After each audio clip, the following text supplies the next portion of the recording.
Alrighty, hello everyone. Welcome to the first episode of the 411 Ground and Pound MMA podcast in 2021. Woohoo! Not really.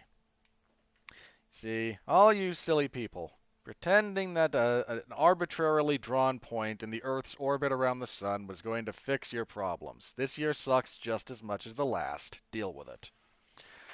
That particular bit of optimism brought to you by me, your host, Robert Winfrey. Thank you all very much for being here. I do deeply appreciate your support because, well, you don't have to. You choose to. And that helps a lot. So be sure to interact with the product somehow. Like, comment, subscribe, share, review if that's an option. I'm happy to take any and all of it. Thank you very much. On the agenda this evening, I figured I'd go over very briefly some of my year-end awards for 2020. Preview this coming event because the UFC is back after its little bit of a hiatus. And I don't know if this had broken when we recorded last time, but this event is actually going to be on ABC. So the UFC on ABC. Yay. This I've seen some people, I think, overreact to this. It's part of the reason that I don't care that much. It starts at like 9 in the morning Eastern, I think, something like that. It's got an early morning start time. And the UFC's been on broadcast network television before. I don't understand this segment of the fan base, which apparently includes part of the UFC brass, that is, uh, thinks that somehow we're still second-class citizens. Look, combat sports is, and this was said about boxing years ago. It's true of boxing. It's true of MMA. If we're talking about sports, it's kind of the red light district. That's just kind of what it is. But boxing is on mainstream television on occasion. MMA has been before, will be now, will be again. It's not changing anything, guys. I, I will never understand this. I hate making I hate making too many comparisons between MMA and pro wrestling. But Dana White chasing clout or mainstream recognition, he does it as every bit as badly as Vince McMahon does. Vince McMahon desperately wants to be good at something other than promoting professional wrestling. He's tried everything else under the sun. He just hasn't been able to make it work. Dana isn't good at anything other than fight promotion, which, being. I can't just say being an amoral kind of scumbag doesn't let you do anything other than promote fights, because that's blatantly untrue. But that seems to be what he's doing, and again, lest I come across as like horribly bitter about Dana White for some unknown reason, he's pretty good at it. And he's been if not the most integral figure, certainly one of them in steering MMA from the doldrum dark ages of its inception into what it is now, which is an event that's been on Fox, ESPN, and very shortly ABC. He deserves mountains of credit for that. But you're still promoting combat sports, and fans, I just got to get this to everybody. It's never going to be, uh, you know, soccer or football. And I say that in either the American football sense for everyone here in the United States or soccer/football for the world. It just isn't. The appetite for violence is not in every human being, or it is, but only to varying capacities and under varying circumstances. And even then, it varies wildly in terms of how you want to consume it, or if you want to consume it at all. I mean, this gets brought up on occasion, and I don't want to dovetail too hard here, but violence is not in every human being. Uh, the capacity to react violently to something, it's not in all of us, man. There's a reason some people just get the crap beat out of them. There's a reason some people start kind of getting shoved around or whatnot and they don't do anything. Violence is not easy. Not easy to be on the receiving end of, and shockingly, people forget this because everyone likes to think that if push comes to shove, I'm the tough guy, I'm Rambo. Most of us aren't. It is not easy to hurt another human being. No There might be times when it is. I'm sure you, listening, you can think of somebody that, you know what, I would love to punch that person in the face. Sure, you can, I can, we all can. Thinking about it and doing it, not the same thing. Doing it to someone you don't actually have an emotional attachment to one way or the other, very difficult thing. It says a lot about you as a person that you could go into a cage with a stranger and inflict grievous bodily harm on them. People don't like that part about themselves. So they don't like looking at it. And look, it'll be on ABC. I think it'll do good numbers. I'm going to preview that card. I'm looking forward to it. It's a really good card, actually. But just, guys, MMA is right now about as respectable, quote unquote, as it's ever going to get. And just, I, the chip on your shoulders, guys, leave it. It's not helping.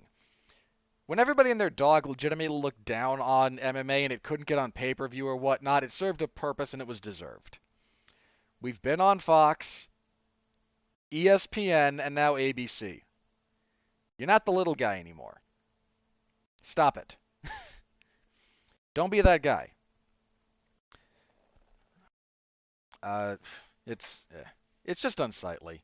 It's like Dana wearing Rage Against the Machine t-shirts. Buddy, you are the machine against which they are advocating rage. Just throwing it out there.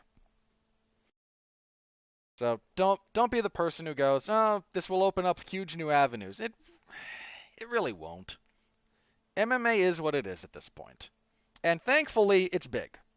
Thankfully, hopefully it can get bigger, but it's never going to supplant any of the major sports.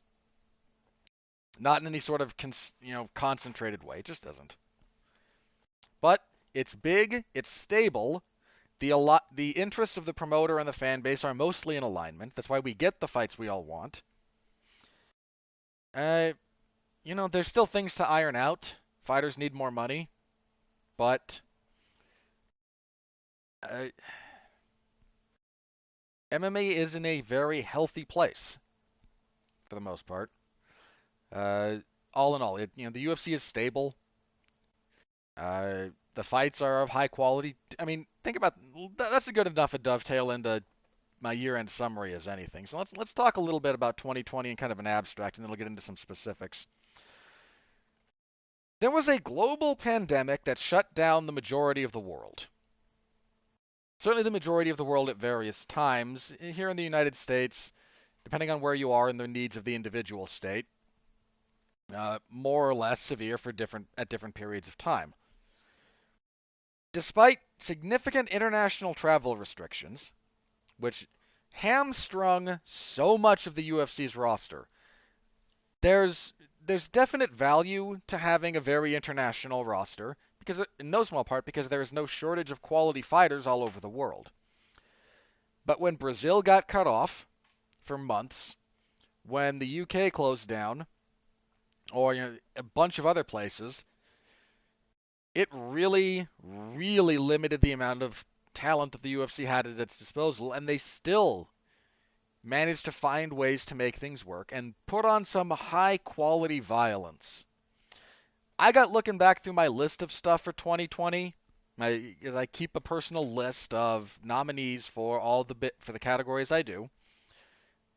I used to have it on a different spot. I lost half of it and lost one of the genuine worst fights of, I think, 2018. It was 18 or 19. And got a bunch of crap from the commenters, rightly so, because I did not include, what was it? I think it was Lewis. It was a Derek Lewis fight. Yeah, it was Lewis and Ngannou. I had it listed as one of the worst fights of the year, but I lost that part of the list because it was stored on a website that's a longer story. Lost it, and tried to reconstruct as much as I could remember for the year-end list, put it together, and then everyone said, hey, how could you possibly put CM Punk versus Mickey Gall as the worst fight of the year? Because it was. And then, well, what about Lewis and Ngannou? And I went, oh, yeah, that fight. So I took the L because I forgot it, edited the thing to put it back in because I knew where it went. But, yeah, so now I keep them all personally. And Going back through it, man, we had some high quality violence. There were some brutal knockouts. There were some wonderful submissions. There were some freaking wars from last year. So MMA is pretty healthy as far as that goes. As far as my awards, I'd encourage you to read it. The whole list is up on in the MMA Zone of 411 Mania. But your Ian McCall Memorial Worst Luck of the Year goes to Leon Edwards, who lost out on the biggest fight of his career. He was supposed to remember this like a week before. This was in March. So because the UFC had their Brasilia card headlined by Oliveira and Kevin Lee. Next week was supposed to be Leon Edwards and Tyron Woodley in London. UK shut down. UFC missed 5 or 6 events in a row after that, etc., etc. But that was supposed to be Edwards' big, and he was on. He's still. I mean, he is still. He hasn't lost. He's on like an 8-fight winning streak. His last 3 wins are pretty impressive, actually. He's got wins over Cowboy, Gunnar Nelson, and then RDA. 8 fights in a row at welterweight. I think he's only got, I think, 2 losses in the UFC. He had one early to either Ponzinibbio or Luque, and then he lost to Usman. Or he lost to Usman early, and then the other one later. Either way. Again, one of his only losses in his entire UFC career is to the current champion. He's on a great run, and beating Woodley would have been a giant boon for him. He would have had, I think, a fairly airtight case to being the next title challenger. Lost that. Got into some promotional acrimony with the UFC over their handling of things and his response to them, but such is life. Finally gets removed temporarily from the rankings for no reason other than the UFC's desire to try and leverage him into doing what they want. Because the rankings are done by the UFC, basically. I know, independent journalists, BS. They're the UFC's rankings. They're not recognized by anyone other than the UFC. So the UFC's rankings, if they want to disqualify anyone for any reason from being on them, they can. They can keep Nate Diaz on them until the heat death of the universe, at which point Nate will still not have fought again, by the way. But Leon Edwards, little over a year, he's out. Anyway, he's agreed to fight Khamzat Chimaev. They put him back on. That fight fell apart after Edwards got COVID in a pretty severe case, apparently. I think it was Brett Okamoto who reported the man lost like 12 pounds. And when you're an athlete, that's a big deal. Heck, I'm not an athlete, and that would be a big deal. What would I be if I lost 12 pounds? I'd be right around 205. Last time I weighed myself, I was 218, 219. Yeah, that's still a lot. I mean, for a guy in Edwards who probably walks around... He walks around lighter than I do. He'd walk around a little over 200. If I were 12 pounds lighter, I'd probably be about Leon Edwards' walk-around weight. But that's a big percentage. So that got rescheduled. Then Khamzat, it was reported that he had COVID. He denied it. Then it came out, yeah, still having lung issues because of COVID, so we'll have to postpone that. Poor Edwards, man. Again, one of the top contenders, scheduled to fight the former champion. It is not his hometown. He's from Birmingham, not London, but home country, certainly. Would have had an airtight case if he got to 9, I think it would have been 9. If he gets to that by beating Woodley, especially if he does so impressively, he would have been next. He would have had next, no questions asked. But, again, bad luck. And in some cases, that's all it was just bad luck. Let's see. Breakout fighter. I actually went Kevin Holland over Khamzat Chimaev. If you have those two reversed, I don't blame anyone. My line of thought, such as it is, Holland not only won 5 fights in 2020, his last one was a fairly significant knockout win over Jacare in the first round. Before Holland did that to Jacare, I had Khamzat at number 1. If you still have Khamzat at number 1, the argument being that he came from nothing to debut in the UFC to capture everyone's imagination and now be scheduled against one of the top welterweights in the world, I don't disagree with you, man. Those two, how you parse those two is tough. That's a really tough one. But that's where I went. Let me see. Knockout of the year. There was only one choice, man. That's Joaquin Buckley's jump spinning back kick to the face of Impa Kasanganay. That is still one of the most absurd things I've ever seen. But lot of top shelf violence this year. Mamed Khalidov had a jumping switch kick over Scott Askham the same day, mind you, that Buckley back kicked Kasanganay. Beneil Dariush had two entries, actually, potentially. He had that big clubbing left against Drakkar Klose and the spinning back fist over Scott Holtzman. Lot of high quality violence. Got Cody Garbrandt's buzzer beater punch against Rafael Assunção. Sean O'Malley when he knocked out Eddie Wineland. There was a lot of good knockouts. Submission of the year, again, I think this was fairly non-controversial. Khabib Nurmagomedov's triangle choke of Justin Gaethje. Rewatching that finish, I knew it was brilliant when I watched it live and in the immediate aftermath. Letting that marinate and then going back and kind of rewatching, that is a thing of beauty. I mean, he takes a leg kick and, 20 some odd seconds later, Gaethje's unconscious? Beautiful, sort of takedown, peek out, go behind, back take, mount, threaten the arm triangle, S-mount, threaten the mounted triangle, fake the arm threat as you lean back, triangle, hit the angle, underhook the leg. That is chef's kiss perfect stuff, man. To say nothing of the emotional aftermath of that fight. I mean, fighting is such an odd thing to watch because stuff will get you emotional about it that you didn't think would. Sometimes it's a story, sometimes it's the way a fight goes that tugs at your heartstrings. Watching Khabib break down in the middle of the cage after that fight, knowing everything he had gone through. I mean, his father died not too long before that. He had a broken foot going into this fight, apparently, and I think did he also have the measles or something? I know he had the broken foot issue, but Javier Mendez after the fact came out and said that was like the worst camp he's ever been a part of. It was just a mess. And then to do what he did against maybe the most dangerous guy he's fought, just that outpouring of emotion from him after that. And then, somewhat, again, poetically, the first guy being able to go over and kind of, say anything to him as he's down there on his knees, like sobbing, is the guy he just choked out.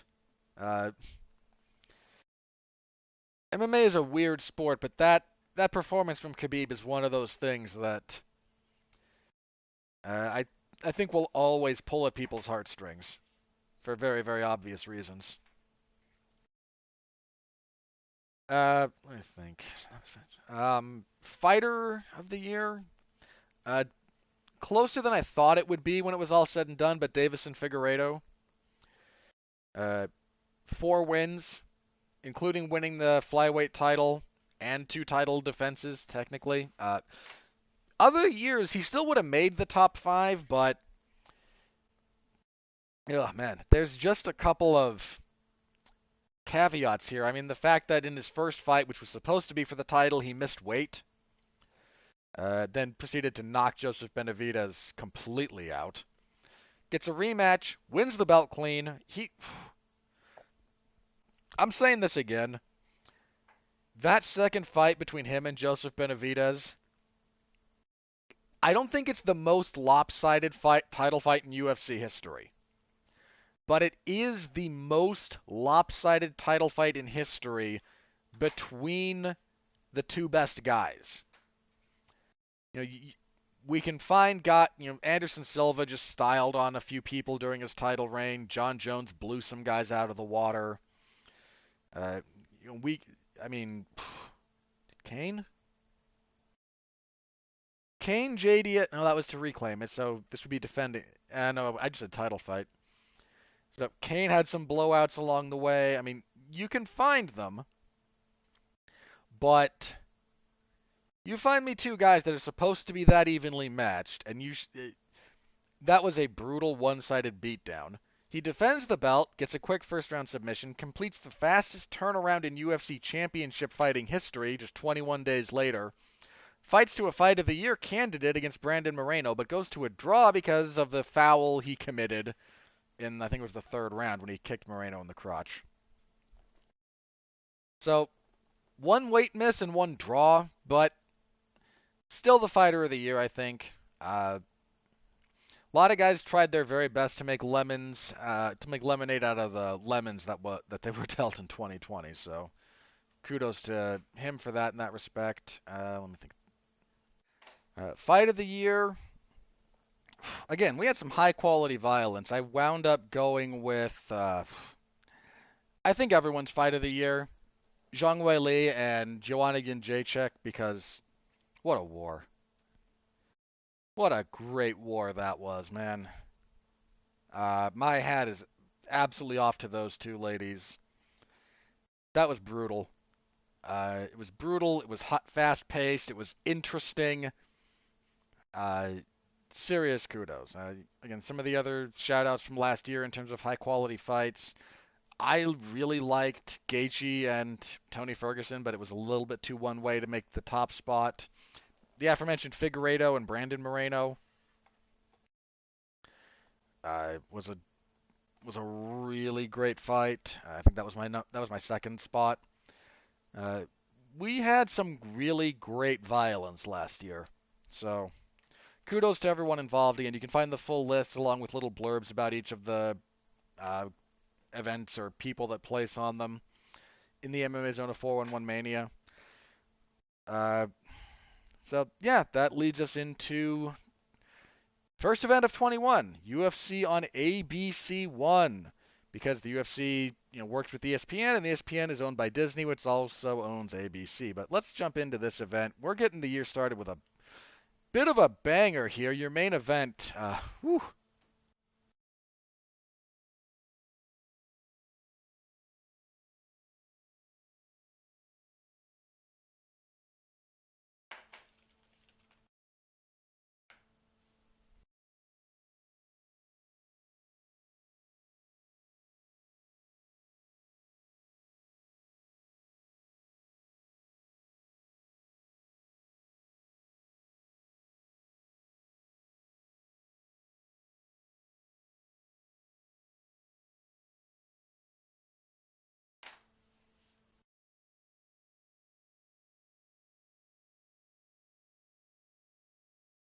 Calvin Kattar and Max Holloway. Wow, that was. Sorry about the potential blank there. That was weird on my recording software. Mea culpa. Anyway, Calvin Kattar, Max Holloway. Uh, Brilliant fight. I mean, just a great, great fight on paper. You have Kattar, who's on a pretty good surge, actually. I mean, his entire UFC record is really good. He's what, 6-2? Yeah, he stopped Shane Burgos. His only losses are to Hanato Moicano and Zabit Magomed Sharipov. And that Sharipov fight, or Magomed Sharipov, excuse me, that is his full name. If that had been 5 rounds, I think he finishes Zabit. He was coming on strong in the third, and Zabit was fading because Zabit's at the moment has not demonstrated 5-round cardio. He's a monster for about 2 rounds. And surviving that is not easy. But if you do, most people beat him in the third, or he loses the third round. He hasn't lost a fight yet, I don't think, or not in a long time. What is the Beats record? Yeah, 18-1. But he struggles in the third round. And I know, he, he submitted Santiago at the end of the fourth, and then at the end of the second, and then shame on Moraes in the third. We're really going to try and pretend that Mike Santiago and Shayman Moraes represent the kind of opposition that he faced. I mean, Kyle Botniak took the third round from that guy. Stevens took the third round from him. Kattar took the third round from him. He's got an issue there. But, I mean, Kattar last year knocked out Jeremy Stevens with that beautifully timed elbow. Beat Dan Ige. Whereas Max, I mean, what do you want to say about Max, man? I've sung the praises of Max Holloway for years on this show. The man is one of the very best to ever do it. Unfortunately for Holloway, he's in a bit of a slump. He had that really long winning streak. Then he jumped up to lightweight to try his hand at becoming the interim champion against Poirier and lost pretty cleanly.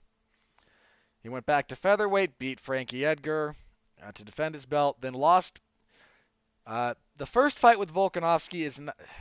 I know people are salty about the second one. Volkanovski won the first one. I've never watched that fight and been able to score it for Max. I've never understood that. The second one, he loses a very, very close split decision to Volkanovski. Again, I score that for Volkanovski, but, important but, I don't disagree. If you tell me you scored the first fight between those two for Holloway, I disagree with you, just fundamentally. You tell me you scored the second one, hey, you can make that case all day long and be right. I'm not going to argue with you at all. Unless you really want to, but that was an absurdly close fight. Max sticking around at featherweight's a little bit interesting, but he's going to try. Both of these gentlemen are incredibly talented strikers. They're both very technical. Neither is a fast starter, but Kattar takes a little bit longer to get going than Max does. That's an important consideration here. The other thing, Kattar is a very boxing-heavy fighter. He'll throw elbows and he'll throw other stuff in. I don't mean to say that he's completely linear.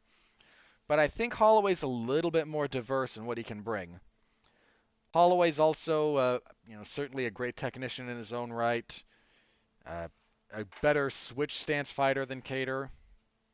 I don't know if that'll play into anything, but Max can fight from either stance essentially equally effective.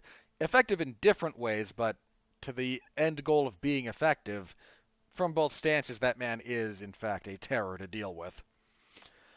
I have a real hard time picking against Max Holloway. And I like Kattar, and let me be abundantly clear about this. I will not be shocked if Kattar wins. He's a very, very good fighter. And Max has been in the UFC for a long time. He's young, so we don't necessarily think about this. He's only 29. God, he's young. I'm so old. But Max debuted in the UFC in 2012 when he was just 4-0 and then lost, obviously, in his debut against Dustin Poirier. But he's been in the UFC now for, when was that specifically? February? So his 9-year anniversary is coming up in the UFC. And he's had some battles. Look, some of those he blew the other guy out. That's certainly true. But his last couple of fights in particular, both of those Volkanovski fights, they weren't quite the same physically. They weren't, bludgeonings or anything like that. But it all does add up. And then the Poirier fight. The Poirier fight might be the most damage I've ever seen Max Holloway take in the UFC.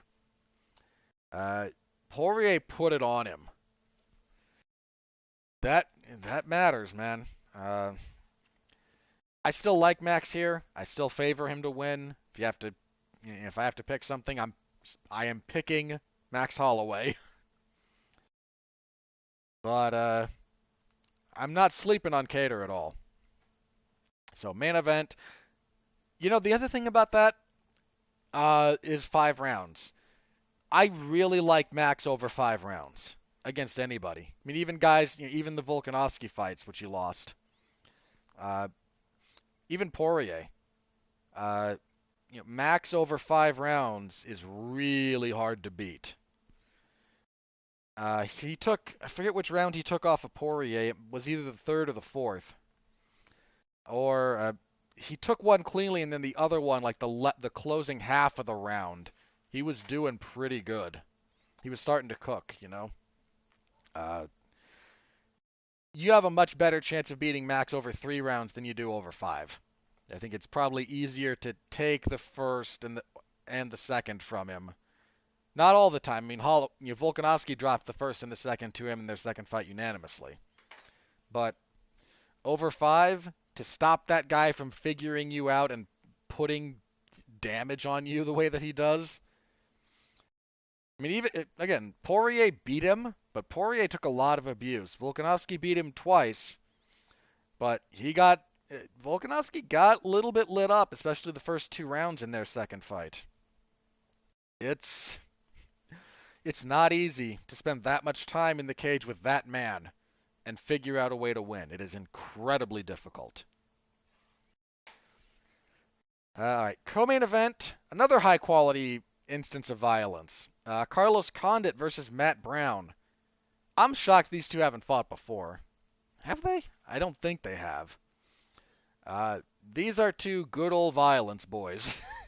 They're going to get close. They're going to get ugly. They're going to let the fists and the feet and the knees and the elbows fly. This is fun, man. If you are like me and you love some bloodshed, bring this on. This is going to be great for as long as it lasts. I don't know. I genuinely don't know who's going to win. I have a lot of affection for Carlos Condit, but it's pretty clear that everything's adding up on him. By contrast, we have Brown, who returned in 2019 from a couple of years on hiatus. Lost to Miguel Baeza. That was a bad loss, man. Of course, Baeza's very legitimate. So that'll be a lot of fun. I suppose sentimentally I'm going to pick Condit, but I look forward to the bloodshed. Let's see. Welterweight, Santiago Ponzinibbio and Li Jingliang. Ponzinibbio finally back in action. He's been out since November of 18 when he beat Neil Magny. Good to see him get back because he's one of the better guys at welterweight, but he was supposed to fight somebody else, wasn't he? Hang on, Yeah, he was supposed to fight Muslim Salikov. Oh, that would have been so much fun. Unfortunately, Salikov, health issues related to having COVID at some point. But this is a very, very good replacement. Jingliang coming off of a loss to Neil Magny, but had won 3 in a row before that, including significantly upsetting Elijah Zaleski dos Santos. I like Ponzinibbio here, but closely contested matchup. Tough for Ponzinibbio after the layoff. Should be a good one. Joaquin Buckley will fight Alessio Di Chirico. Let's see. Di Chirico, on a 3-fight skid. This seems like a gimme for Buckley. Who not only had, that big knockout over Impa Kasanganay. Dude, he only debuted in the UFC in 2020 because he lost to Holland. He got stopped by Kevin Holland. Then had back-to-back knockouts. He's gonna take that. That's a very favorable matchup for him. And kicking off the main card, we have Punahele Soriano against Dusko Todorovic. No, sorry, not Todor. Not. Yeah, sorry. Oh god, my eyes. Yeah, it is Todorovic. That R and O. If I'm just looking at it from a distance, they transpose themselves on occasion. There's too many O's and R's together. Not a bad fight, actually. They've both been in the UFC. I kind of like Todorovic here. As for the prelims, let's get a quick look down this. Phil Hawes and, Nasruddin. Yeah, there's not an extra I there. So, going with Nasruddin Imavov. Phil Hawes had a heck of an impressive debut. I kind of like him. We have Wu Yanat against Jocelyn Edwards. Omari Akhmedov and Tom Breeze. Tom Breeze had I don't know. I actually do kind of like Akhmedov there. Breeze will probably win, but Akhmedov makes fights ugly, and Breeze is not the best at ugly fighting. Carlos Felipe and Justin Tafa. Ugh, heavyweights. Tafa, but who cares? Nick Lentz against Mike Grundy. Grundy's a replacement, yes? I feel like hearing that was supposed to be somebody else. Geez, Edwards is a replacement too. Sorry, from an earlier fight. Yeah, I can't find this. I can't find the specifics of who's stepping in there, but we'll look at Grundy. 1-1 in the UFC. Make Lentz though. I'll go with Grundy. Sure, why not? David Zavada against Ramzan Emeev. Excuse me, Ramazan Emeev. That's not bad, actually. That's not a bad fight. I kind of like Emeev. He's only lost once in the UFC. That being to Anthony Rocco Martin.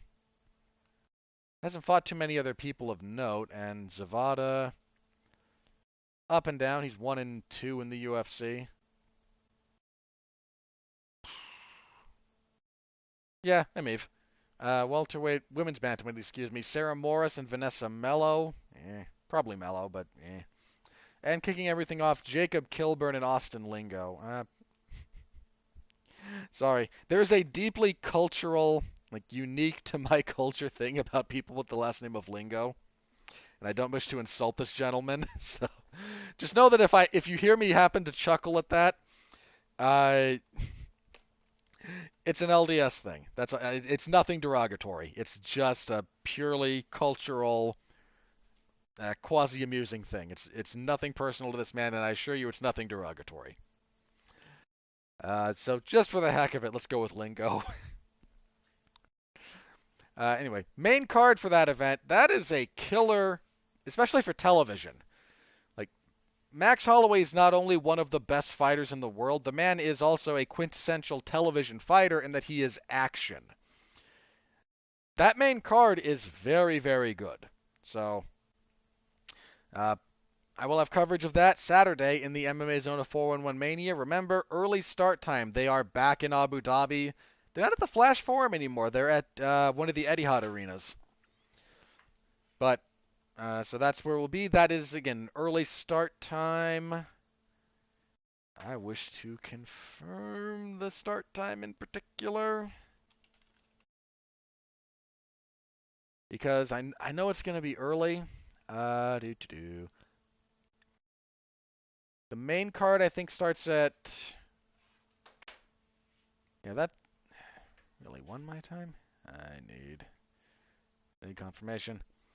Main card will start at 3 p.m. Eastern, so prelims before that. So what, 11 Eastern-ish? Something like that, yeah. Let me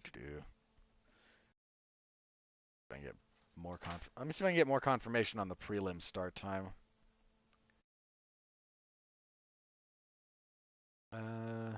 Let's see.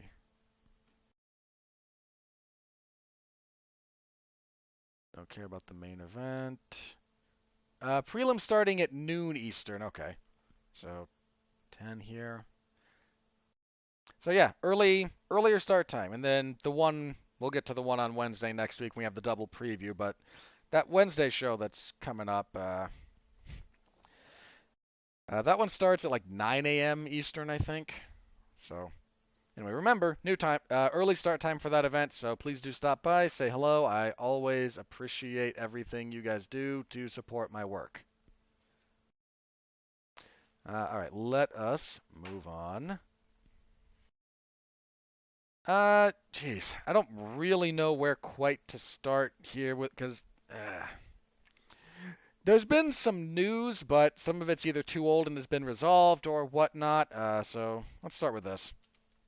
Let's start with UFC 259. This is their event in March, not February. And it has 3 title fights on it, which always makes me nervous.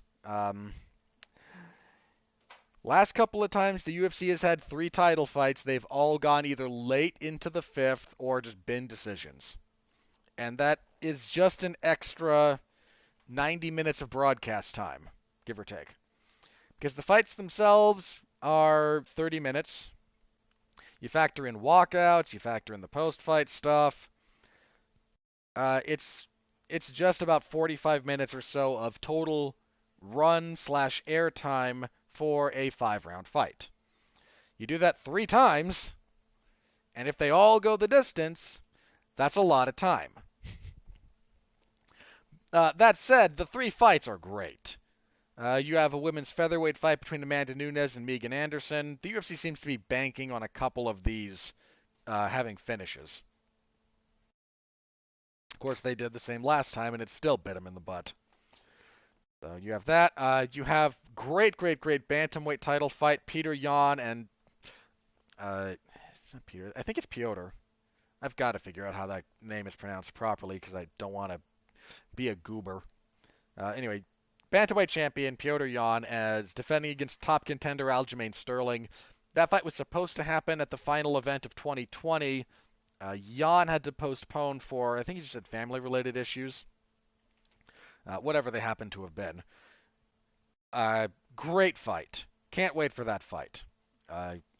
And I think what will main event for the light heavyweight title, middleweight champion Israel Adesanya moving up to 205, challenging newly crowned champion Jan Blachowicz. Jan had one of the better 2020s. He didn't make my. I should have made him an honorable mention. I don't think he was one of the top 5 fighters of 2020, but he probably should have been. He would have been top 10 easily. So I probably should have found a way to sneak him in there, but that's another really good fight. I like Izzy's chances. In some cases, there's an argument to be made that this is a very winnable fight for Adesanya. He is technically the better fighter. Jan, that said, man, you sleep on Jan Blachowicz at your own peril. I did. Shame on me. Jan, I'll do a full preview of that, of course, ahead of the fight, but at the moment, my inclination is Adesanya, but you discount Jan Blachowicz at personal peril, and Adesanya is not going. Even if Adesanya wins, and even if he wins impressively, he is not. I guarantee you, in his preparation, he's not sleeping on this guy. Whatever he might say publicly, he knows the threats that Jan poses. So 259, 3 title fights. It's nice to have the built-in redundancies, especially as fights fall out.